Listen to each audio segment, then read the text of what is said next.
The great disease of civilization is that we've confused the world of symbols with the world of reality. As I mentioned earlier, you already know what reality is. It doesn't need explanation. The moment you try to define it, you become a professional philosopher, and if you're not careful, you'll shrivel up and die from abstraction. But you know what reality is. It's this. And yet, we're in a very strange condition. We have made the goals of life out of things that exist only on paper. Take money, for example, the clearest case.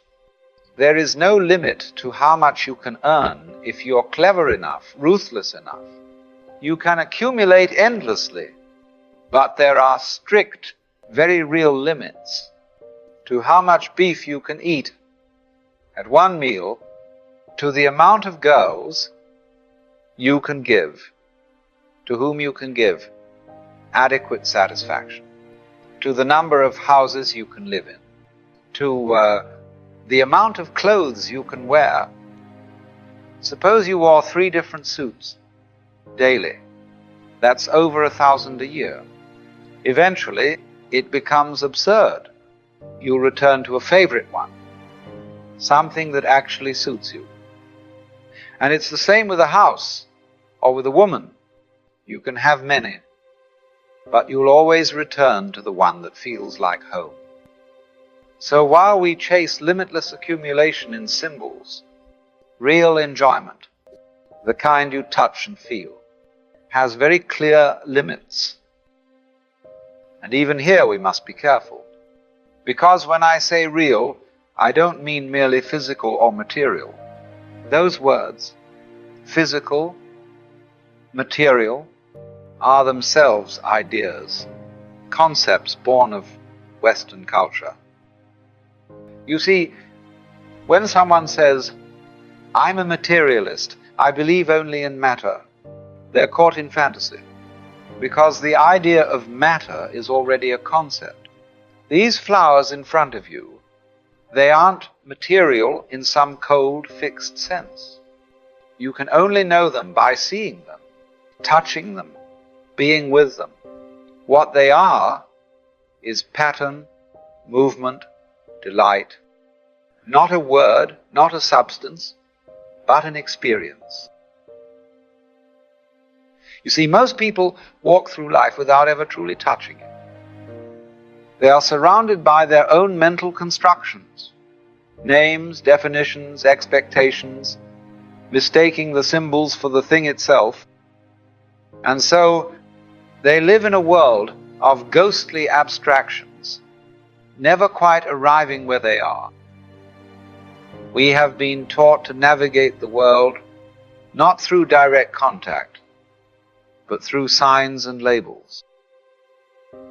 We say we see a tree, but what we really see is color, shape, texture, light dancing on our eyes. The word tree is not the experience of the tree, just as the word fire does not burn your fingers. We are constantly reaching for life through a veil of language and thought. And the tragedy is, we believe that veil is real. We are so busy chasing the concept of life that we overlook the simple, extraordinary fact of being alive. Now, imagine this. You're sitting quietly, and a bird calls outside the window. You hear the sound, but almost instantly, your mind jumps in and says, "That's a bird." And then perhaps, "It must be morning." And then, "I've got things to do today." The moment is gone. You didn't hear the bird. You heard your idea of a bird. And so life passes by second, translated, filtered, reinterpreted through thought. It's as if we are always one step removed from the real. You see, we've become enchanted by the symbols. We read maps instead of walking the earth. We speak names instead of knowing things. And yet, Reality is not the word. It is not the thought.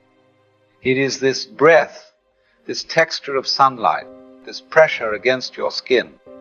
It is the sensation before it is named. That is the place where life happens. And until we come back to that, again and again, we are asleep inside the idea of being awake. Now, some people turn to meditation as a way of finding something, as if by sitting in a certain way, breathing in a certain rhythm, they will arrive at some glorious destination called enlightenment. But this is simply the mind continuing its game, seeking to gain, to grasp, to improve. Meditation is not a technique to achieve something better. It is not spiritual weightlifting. It is the art of being completely present with what is, without trying to fix it, change it, or run away from it. To meditate is to return to the simple experience of being alive. You don't silence the mind by force, just as you don't calm a pond by pushing the ripples around. You simply watch, listen, feel. The breath breathes itself. Sounds come and go. Thoughts appear and dissolve, like clouds in the sky. And in that seeing, something remarkable happens. You discover there is no separate self doing any of it. There is only the unfolding, the movement, the now. And in that now, you find something that no amount of effort can bring to you. You find that you were never separate from reality to begin with. Of course, once people begin to taste a little silence, a little spaciousness, the mind quietly slips in again and turns even that into a trophy. You see, there is a most curious game people play called spiritual one-upmanship. Someone goes off to a monastery, sits for hours with aching legs, returns home and says, "You wouldn't understand. I've endured the discipline. I've been to the mountain." And suddenly, silence becomes a badge, not a liberation. This is just ego in disguise, wearing robes instead of neckties. It is still the same itch to be someone special, to stand apart, to say, "I've got it and you don't." But if your practice makes you feel superior to someone else, you've missed the point entirely. Enlightenment, if it means anything, is the dropping of that very comparison. It is the realization that there was never anything to attain, and no one to attain it. You don't become spiritual. You notice you've always been a part of it. Like waves on the ocean, trying to outdo each other in height, never realizing they are made of the same water, moving in the same rhythm, returning always to the same stillness. Now, the trouble is we've come to confuse reality with the symbols of reality. So we keep going, on and on and on, always just a little more. And what is it we're after? Not the actual experience of life, but the promise of it, the story of it. We don't want the house, we want the identity that comes with it. We don't want to touch the earth, we want to own it. This is the disease of our civilization. The confusion of the menu for the meal, the idea of material for the thing itself. And as long as we believe that, fulfillment is something we'll find just around the corner, we remain exiles from the present moment, the only place anything real has ever happened. And then there's the whole spiritual industry, the guru racket, if we're honest about it. You see, there are two kinds of teachers in this world. One kind believes he's got something you don't have. He sets himself up as the authorized distributor of truth. He says, "Follow me, tithe your income, build temples in my name, and maybe you'll get a piece of the divine someday." That kind of guru doesn't set you free. He gets you hooked. And as long as you're dependent on him for your spiritual fix, the game continues. But there's another kind, the rarer kind, who wants to get rid of you. He's not selling religion as diet, but as medicine. And when the medicine works, you don't keep taking it. You walk away whole, free. And when you do, you say, "That fellow, he was just marvelous. He gave me nothing at all, and in that I found everything." Real teaching liberates. It dissolves the illusion that there was ever anything missing. And in doing so, it puts the teacher right out of business. Now, there are, broadly speaking, two fundamental approaches to meditation. One is the way of intensity where you stretch, strain, concentrate with every fiber of your being. Like those monks who bow thousands of times down to the floor and up again, or the ones who run for miles through mountain trails, bounding like dancers, pushing the body to its edge. There's even a breathing practice in Yoga Kumbhaka where you hold your breath until you tremble. It's fierce. It's deliberate. And in the middle of all that effort, something curious happens. You reach what athletes call second wind. The ego steps aside, and suddenly the running runs you. The breath breathes you. You're no longer doing it. It's simply happening. Then there's the other way, quieter, subtler. You let go. You sit, and you don't try to control the breath. You don't attempt to silence the mind. You simply allow. You let sounds wash through you like wind through leaves. You feel the body as it is, not as it should be. And slowly, gently, you begin to see that awareness is already present. Not something you achieve, but something you uncover by not interfering. Both ways are valid. Both paths lead to the same silence.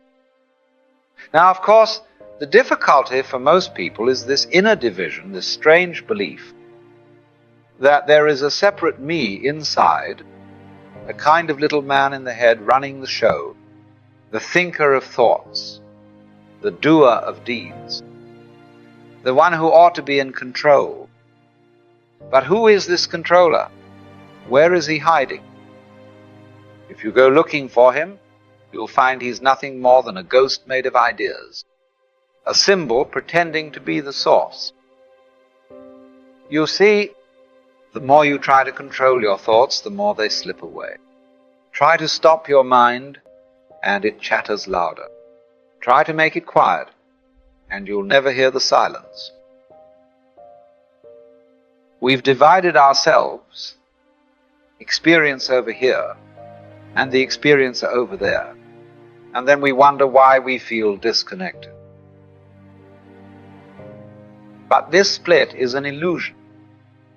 The observer and the observed are not two.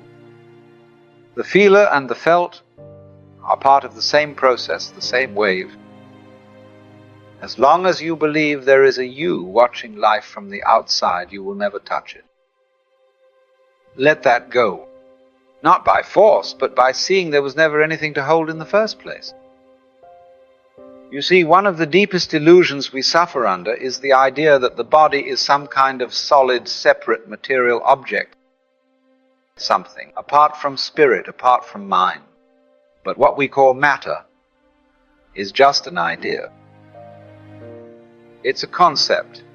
You've never touched matter. What you've touched is warmth, texture, sensation, patterns of energy dancing in awareness. As modern physics now shows us, the body isn't made of stuff. It's a light show. A shimmering pattern of vibrations, electrical fields, fields within fields. It's not a thing. It's a process. A flame that never holds still. Like I said, this all too solid flesh is dissolving before our eyes. And when you really see it, when you drop your concepts and simply feel the body is no longer opposed to spirit. It is spirit, moving, breathing, glowing. There's a figure in Buddhist iconography called Fudo, surrounded by flames, sword in one hand, rope in the other. Fudo means immovable, and yet he's on fire. He doesn't represent rigidity, but the stillness within the movement, the clarity within the fire. He is cutting through illusion, not with effort, but by showing what was never true to begin with. So then, what are we left with? Strip away the symbols, the striving, the labels, the need to control. What remains? Only this: the sound of the wind through the trees, the sensation of breath entering your nostrils, the light flickering behind your eyelids, the feeling of being without needing to call it anything. That, you see, is reality. Not the idea of reality, not the story you've been told, just this: the direct, unmediated, ever-changing flow of experience. And when you are truly with it, not naming, not judging, not trying to hold it still, you recognize something extraordinary. There's nothing to fix, nothing missing, nothing to attain. And so you laugh, because the whole search, the spiritual journey, the discipline, the effort, was all a play, a cosmic dance. And the joke is that what you were seeking was never apart from you. You only had to stop pretending. So I say to you now, let go of the illusion. Only your experience is real, and everything else was just a clever dream.